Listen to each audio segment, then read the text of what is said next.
All right, good evening. It is February the 3rd. It is 5:30 p.m. This is the pre-agenda meeting for the month of February for the Spencer Board of Aldermen. And with that, we have our full board present tonight. We have Ms. Mayor Pro Tem Sechrist joining us by Zoom tonight. And so good evening to you all. With that, we will begin with an invocation. So if you will, bow your head. Father, we thank you for the glory of the season. We thank you for much needed rainfall. We thank you for this town, those that work so tirelessly to serve it. We thank you for these board members that sit beside me, for their wisdom, for their counsel, and the decisions that they make to better this town. Grant us wisdom, grant us discernment, and grant us judgment in all that we do tonight and in the days to come for the town of Spencer. Amen. Please rise for the Pledge of Allegiance. I pledge allegiance to the flag of the United States of America, to the republic for which it stands, one nation under God, indivisible, with liberty and justice for all.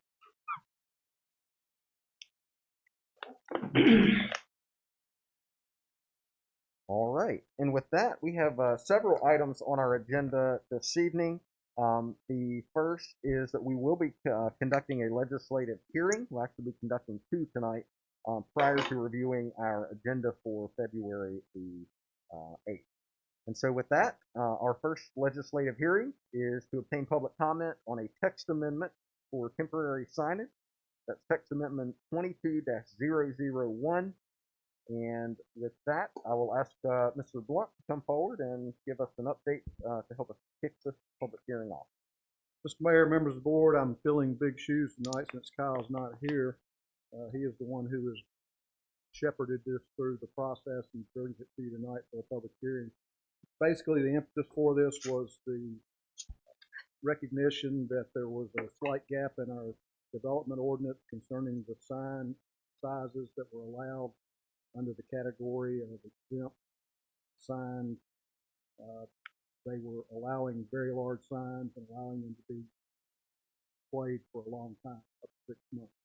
So this revision in its simplest form is to reduce the size in the commercial district and industrial districts and to reduce the time to 60 days from 6 months. Full disclosure, the original text of this actually had some mention of tying this to election cycles. After some discussion with Kyle, he agreed that we're not allowed to say that.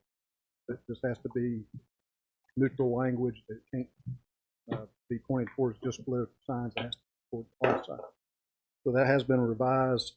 We also, instead of ending the 60-day period on the day of the event, what it's called now, to meet state law for political signs, we actually make it 10 days after the event when the signs have to come down.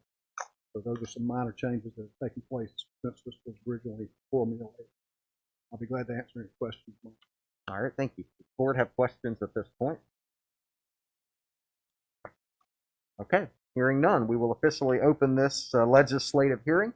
And so with that, we'll first start and ask the town clerk, have we received any written correspondence on this matter? None received. Okay, thank you. And with that, is there anyone here tonight that wishes to speak for or against this text amendment? All right, hearing none, is there a motion to close public hearing? Motion, please.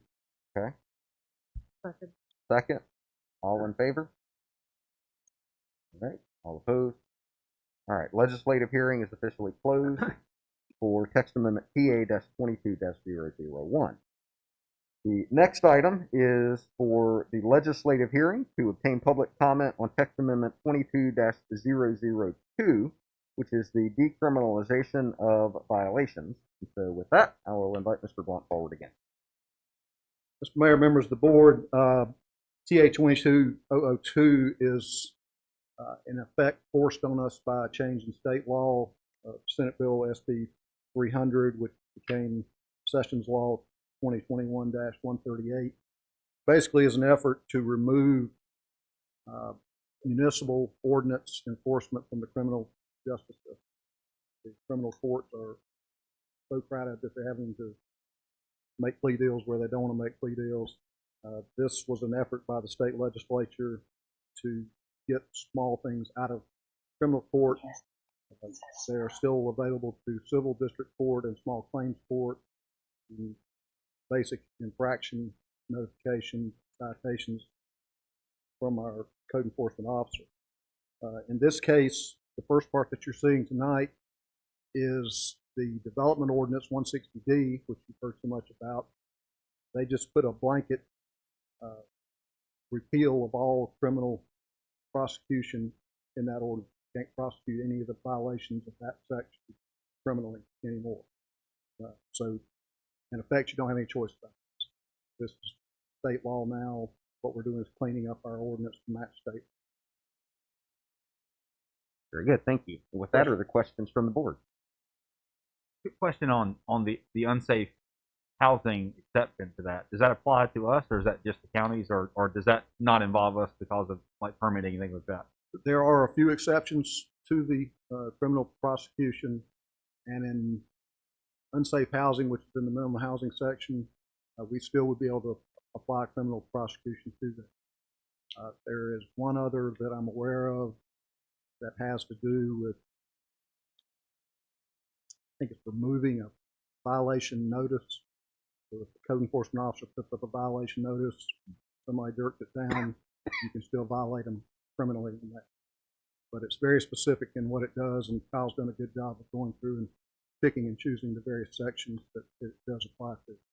We'll be back to you in the future with a much more complicated process of taking our Code of Ordinance chapter by chapter and deciding which ones of those you still want to prosecute criminally, which ones you're okay with not prosecuting criminally, and making text amendments to all of those.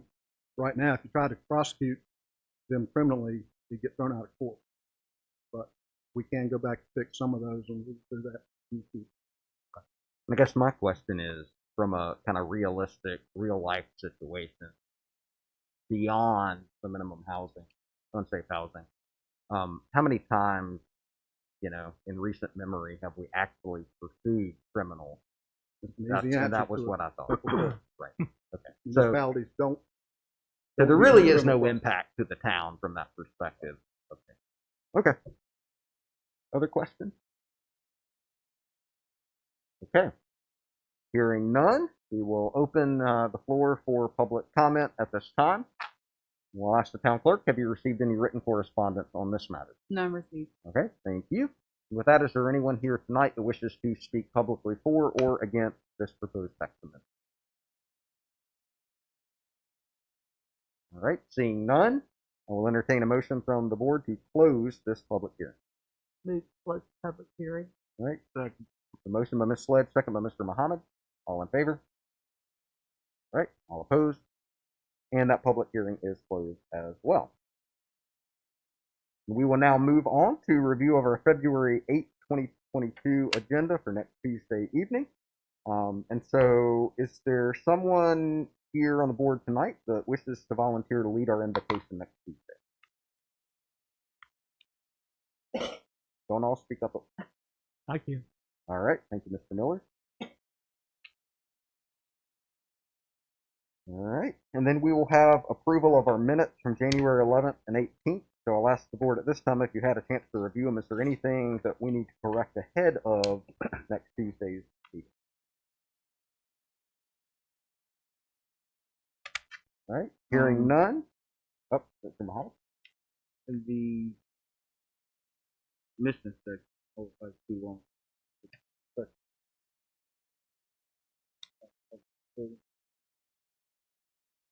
Okay, so all right, we'll get to that in just a minute then. So, but nothing else on the minutes. Yeah. Ms. Sledge, was there anything? I had. Okay, all right, and thank you for reviewing those as always, and Stacy, thank you for preparing them. All right, now additions and deletions and adoption of the agenda. We'll get to that. So as we go through this, if there's anything in particular that we know we need to add, please let us know. I will ask town manager, is there anything additional that needs to be added at this point? Yes, sir. Okay, thank you. And so then we have several recognitions to make. You'll see there the ones that are listed. We will be having a pretty large recognition event for our Winterfest committee and volunteers. That will occur prior to our meeting next week. So would request that all the board members please be there to thank that committee and welcome them. And then we will have a recognition for them during the meeting on Tuesday. Then we also have 3 recognitions for the student of the quarter, I believe. And so I will ask Mayor Pro Tem Sechrist if you'll give the board just a quick update on what those recognitions will be next week. You're muted. Patty, you're on mute right now.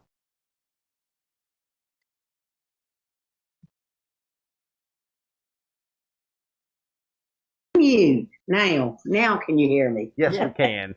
Okay, I'll just give a brief introduction. The students will not be there, but give a brief introduction to the town of the students who were chosen, and just a very brief bio on them. It won't take me 1 minute or 2 minutes, but I do feel like they need to be recognized, and I want to continue to do that. They have already received their plaques. All right, very good. And again, one of the things we're doing now is recognizing them after school, going and presenting them with their plaques there, recognize them during the meeting. All right, and with that, Mr. Muhammad, you said you would like to recognize Alderman Killian, correct? Yes, sir. Okay, we will add that.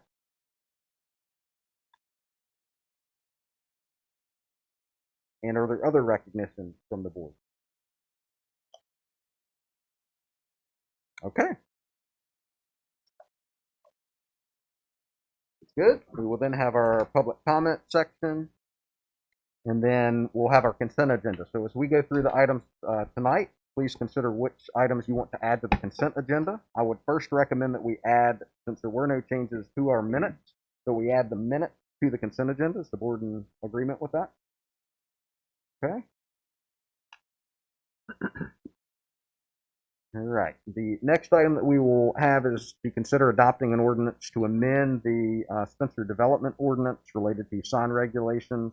And this is in direct response to the legislative hearing that we held tonight. We will consider that. That will be a regular agenda item.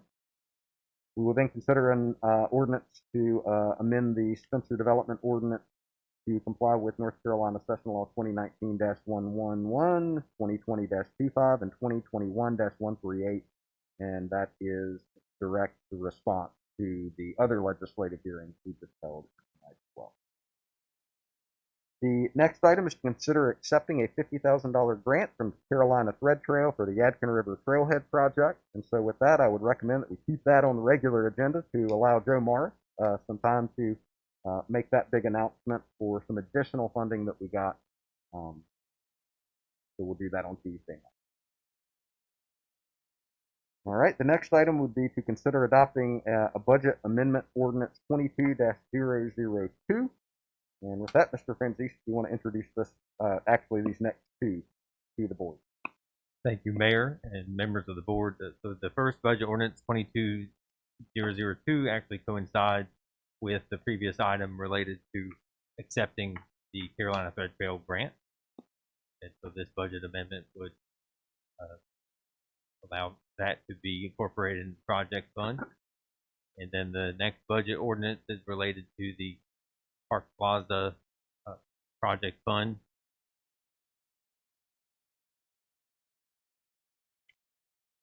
The budget ordinance to update the revenues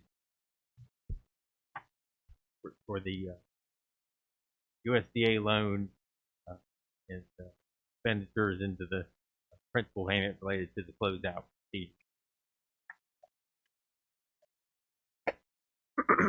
Okay, so as a matter of procedure, item 11 will need to stay in the regular agenda item because we cannot adopt the budget until we've actually accepted the funds. So we'll want to keep that rather than moving it to consent. And then the question is for item 12 with the Park Plaza budget ordinance amendment. Do you want to add that to the consent agenda or keep it as a regular agenda? Regular, okay. Is that the agreement of the board? All right, I'm seeing shaking head. Very good. We'll then have our departmental reports. Mr. Franzese, anything on the departmental reports we need to be aware of tonight? No, sir. Okay, thank you. Anything on the town manager report we need to be aware of? No, sir. All right, thank you. And then the next items are to consider authorizing staff to set land management related public hearing dates. We will get information from Mr. Blunt on that. And then there's another to consider changing dates of Board of Aldermen and Planning Board, Board of Adjustment regularly scheduled meetings. And so we will entertain that as well. I do want to point out one thing with that, just for consideration heading into next week's meeting. There's a proposal to change the planning board meetings, which currently occur on the second Monday of each month, changing those to the first Monday of each month to allow a week between the planning board meeting and the Board of Aldermen meeting to allow staff to prepare the necessary materials for recommendations to come out of the planning board. I think that is a good recommendation. The other request is to change the Board of Aldermen meeting from the second Tuesday to the second Monday. I guess one question I have there, is there actually a need to do that? Granted that will still be a week and a day between. We previously, about a year ago, changed the time of our meetings from 7 to 6. And I would just ask that we consider if that is really needed. Certainly up to the board, but at this point, unless there is a specific reason to change it, I would recommend that we keep the Board of Aldermen that's currently scheduled.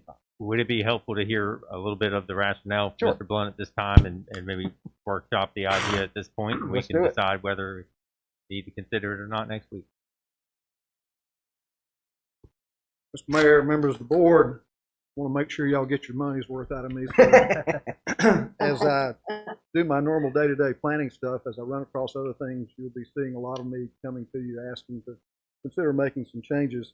This one is on your agenda for discussion only at your next week's meeting because staff's not making a firm recommendation one way or the other. We want to get feedback from you on whether this impacts your meeting schedules in a negative way that we're not aware of. I'm looking at it purely from the planning department perspective. As the memo says, and it's titled, we want to be development friendly.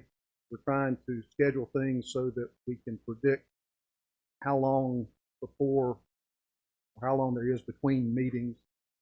As it stands right now, because you meet on 2 different times a day, 2 different days a week, sometimes y'all actually meet ahead of the planning board. Sometimes you meet after by 1 day. Sometimes you meet after by longer than, depends on when the month starts, what day of the week the month starts.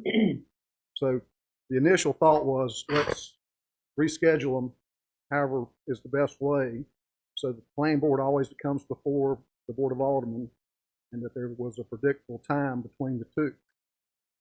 The other part of the thing that we're asking you to do is let us set public hearings for land use management issues. The two together will allow us to answer the question we get from every developer that walks in the door: how long is this going to take? And what we want to be able to tell them is, planning board meets on the first Monday, Board of Aldermen meets on such and such a date. If you can get the material to us by such and such a date, we can advertise for public hearings.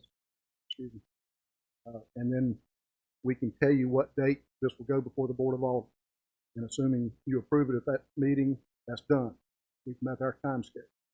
So this is all purely having to do with scheduling development projects, rezoning projects, to hit the Board of Aldermen at the right time, to allow us to set the dates for the public hearings. I'll speak a little more on that. Right now, staff brings to you a request to set a public with a date suggested. To my knowledge, you've never turned them down. So what it does is requires them to come to you, get your approval before they can put the advertising out. Advertising is required to be in a window of 10 days, 25 days from the actual meeting. So again, all those things are stretching out the approval process by months. What we're trying to do is squeeze it down into the most efficient schedule we can. So take your point about leaving the Board of Aldermen on Tuesdays to heart. I'll go back and just make sure that it fits, and I'll be ready to address that when I come before you at the next meeting. Okay. And I guess the only situation where that could create a problem, based on what you said, is if we happen to have a first Tuesday that occurs on the first of the month. We'll have to look at that. Again, I'll put it in a spreadsheet side by side, the two meeting dates. Holidays might bump one meeting by one day or another.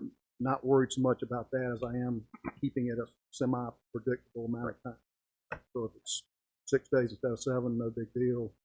If it's 11 days instead of 7, that starts to be a problem. I'll put it on paper, make sure it works, and be ready to answer that question. Very good. Anything else I can answer on those? Any other questions on that?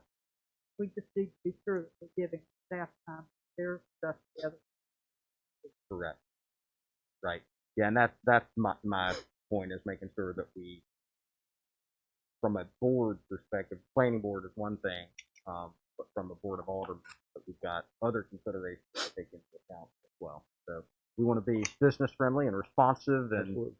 predictable, and yet at the same time we want to make sure that we're also consistent what's needed. So, thank you. Thank you. All right, the next item is consideration of changes to the industrial zoning classification. And anything we need to be aware of on that tonight? Again, trying to give you your money's worth. We had a specific request for approval of a site plan on an existing industrial project. We realized by looking at their project versus the new development code that their request would have had to been denied had we applied the current standard.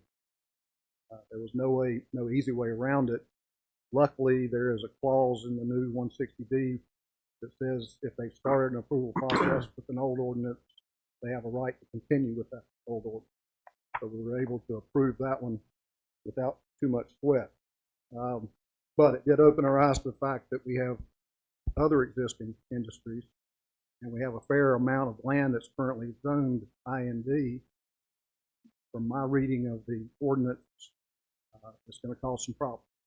So we want to bring that to your attention, make sure that you're comfortable, again, from a policy setting point of view, which is what you guys do, with us taking a look at the industrial classification, figuring out whether it works, doesn't work, figuring out whether you really do want to restrict expansion of current industry as much as that ordinance does right now, and then come back to you with some concrete recommendations. Again, this one is just for discussion, and we'll do more in-depth discussion at next week's meeting. Very good. And then similarly, there are proposed consideration of changes to single-family residential 2 zoning classification. That deals with, again, SF2. We had a request for a subdivision of a piece of property that we were going to have to turn down because the resulting lot wasn't big enough in SFR2 to meet the current requirement. The property owner pointed out to us that there were a half dozen other lots on his street that were built on lots smaller than what SFR2 allow. That raised the question of, did you really intend to make all these lots non-conforming?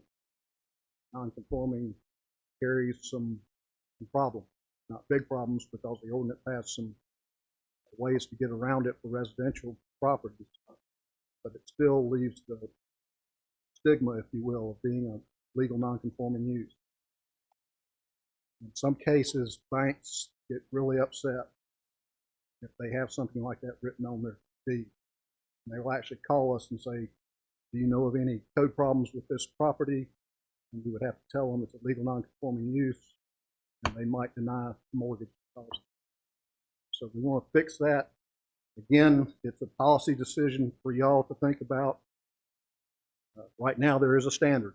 Lot width in SFR2, I believe, is 72 feet. Do you care whether it's 72 feet or 60 feet, or if you really want it to be 100 feet? There are reasons for lots. There are reasons for lot sizes. The current trend is to much smaller lots, and therefore having large lots specified in the zoning classification sort of disqualifies a lot of lots for development. I just want to make sure y'all are pointing us in the right direction from a policy point of view before we start drafting amendments to text to either fix the problem, leave the problem as it is, take care of it on a case-by-case basis, or maybe go in some other direction. So we'll get into more details now. All right. Yes, Ms. Fuller. Have we not been giving permission to build on 50-foot lots? HMST has 50 foot. That's if they're in Okay, the that's historic for district, the historic lot exception. But the reality is, most of Spencer is developed on, was initially developed on 50 foot. So that's something that we do need to evaluate first. And again, what we need from you as a board is a policy decision. Then staff will go back and wrestle with the details, come back to you with amendment text that clearly specifies what we think follows your policy. What you've got now is what happens usually when you do a big blanket adoption of a zoning map and a development ordinance. Things get painted in colors just by convenience. Not a lot of thoughts put into how it impacts people on the ground and really how it impacts future development from IND. So my request would be in advance of Tuesday's meeting, if we can make sure that the board members have a copy of the updated zoning map so that they can clearly see the areas of IND zoning as well as SFR, as well, really 1, 2, 3. Does that match the same? It has not. Okay. It has not, but if we can make sure that you each have a copy of it, especially on the computers, that we can kind of zoom in and look at, that way you can kind of get an idea of where our industrial areas are as well as the single family residential.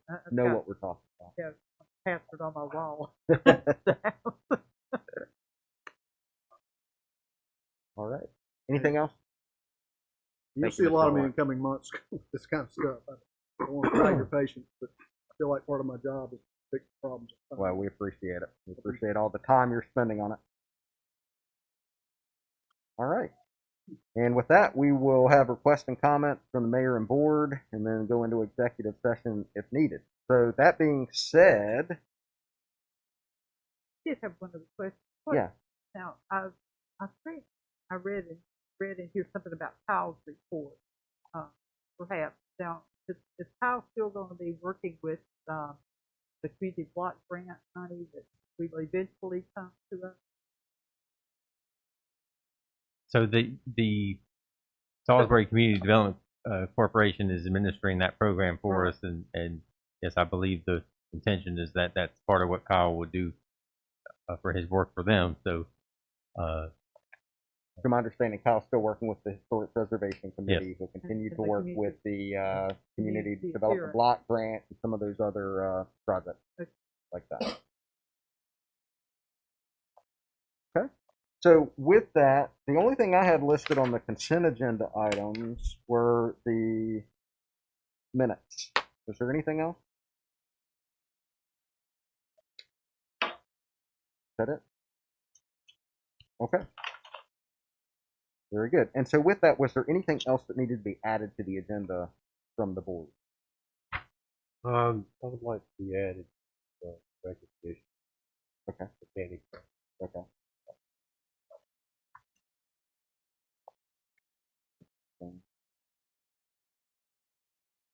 Okay. Anything else? All right. So with that, we've reached. Yes, Peter. if I wanted to make sure you knew that Crystal McRae is here this evening from North Rowan High School Student Services, and I believe she had spoke with Mayor Pro Tem Seacrest about providing an update to us, and if it's okay to get some information from her this evening, we could do that. Otherwise, we could plan on that next week, but she is here this evening. Okay. I believe it's not Miss McRae that's here. It's Miss Gilmore, right? I'm sorry. I'm sorry. You're fine. Good to see you. Come on up. I'm sorry about that. And I'm sorry to make you wait this evening. No worries. Thank you. It's such a pleasure to be in front of you all this afternoon. I'm Amber Gilmore. I'm the intervention specialist at North Lorraine High School. Me and Ms. McCrae, we work hand in hand. So, but today I'm here on behalf of one of our student-led organizations called Chick-fil-A Leader Academy. And so we have about 18 students that are a part of this academy. And so each month we're working together to build leadership skills. And so one of the ways that we're doing that is service-based opportunities for them. And so we have actually completed 2 service projects already, but we have one more that we're wanting to do before the end of the school year. And so we are going to be having a community day on April 23rd at North Lorraine High School. We're still kind of in the brainstorming planning process for that, but all of the proceeds from the community day we are wanting to use to adopt 2nd Street Park. And so that is my main reason for being here today on behalf of Ms. McCrae as well, but also our students that are members of the Chick-fil-A Leader Academy, asking for permission to adopt 2nd Street Park. I'm not sure all of the needs that the park, of course, we're small group, but I don't know what all the needs that the park may have, but we would like to do, maybe some small beautification things. And that's something that we're still in the planning process as well, but we're the proceeds that from our community day, our students was like, what about the park? What about the local park? And so that's something that they would like to do right after, probably in May, they will, do the adoption of the park, doing some whatever the park may need. We would like to use the proceeds to help uplift the park. So that is why I'm here. Well, that is awesome news, and thank you for being here. I'm glad to be here. Yes. A little nervous, but I'm good. Yes. We're just regular people. Don't be nervous. Yes, I know. So, does the board have any questions for Ms. Gilmore about the project or anything like that? I'm sure we'll probably be getting updates from you. Yes, definitely. All right. One of the things I would say is Mr. Joe Taylor back there is linking you up with our Public Works Director because I'm sure he can tell you the different needs that there are at the park to work with you. That would be good. Okay. And I would say keep our board informed because we'll get out there and help out too. And I'd like to have more information about the 25th, April 23rd. Yes. Yes, we definitely would love to see all of you, and we'll definitely give you guys a complete kind of idea of kind of what that day looks like. Thank you. Yeah, the other thing that you might want to think about is development garden. Yeah. So at some point, might be something to look at. That would be awesome. Definitely for even next school year, that may be something that we definitely can look at. Awesome. We're definitely looking for volunteers to help out on it, to keep the gardens up and plant the gardens as far as they go. Mr. Kyle Harris is started. There is never a shortage of things that volunteers can get involved with. For sure. We're so appreciative for your leadership and Ms. McCrae's and also the students for their leadership and stepping up in the program that they're a part of. Thank you. So are we good? Yeah, do we want to make it official? Is there a motion from the board to allow North Lorraine High School Chick-fil-A Leadership Academy to adopt 2nd Street Park for a future project? All right. Second. And there's a second by several folks. All in favor? All right. All opposed? All right. Awesome. There you have it. Thank you very all, much. and I'll keep you guys updated. Thank you, Ms. Gilmore. All right. So we have now, I think, reached the end of our agenda tonight. Is there a need to go into executive session, Lenny? Okay. Hearing none. Is there a motion to adjourn? Motion adjourned. All right. Motion. Is there a second? A second. All in favor? All right. All opposed? We stand adjourned. Thank you all. Thank you.